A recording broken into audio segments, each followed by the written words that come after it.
बहुत समय पहले की बात है। एक छोटे से गांव में राजू नाम का एक लड़का अपनी मां के साथ रहता था। राजू का जीवन बहुत साधारण था। उसके पिता का देहांत बचपन में ही हो गया था और अब वह अकेले अपनी मां का सहारा था।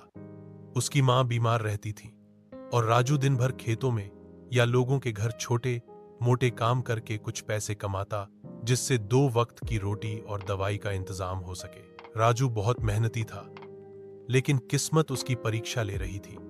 कुछ दिनों से उसकी मां की तबीयत बहुत खराब हो गई थी। गांव का वैद्य कहता था कि अगर जल्दी इलाज नहीं हुआ तो जान भी जा सकती है।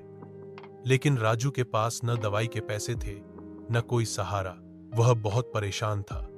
अचानक उसे अपने चाचा की याद आई, जो उसी गांव में रहते थे और संपन्न थे। राजू दौड़ता हुआ उनके पास गया।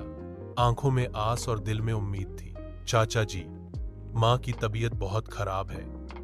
दवा लाने के लिए कुछ पैसे चाहिए। कृपया मदद कीजिए, मैं मेहनत करके लौटा दूंगा। लेकिन चाचा का चेहरा कठोर था।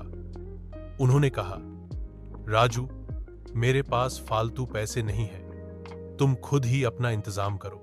राजू ने बहुत विनती की, उनके पांव भी पकड़ लिए, लेकिन चाचा का दिल नहीं पसीजा। खाली हाथ, टूटे मन से वह घर लौट रहा था। रास्ते में गांव के बाहर एक पुराना बरगद का पेड़ था। वहीं जाकर राजू बैठ गया और फूट फूट कर रोने लगा।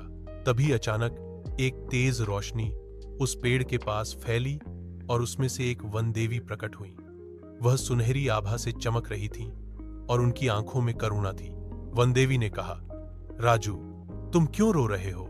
बताओ मुझे अपना दुख।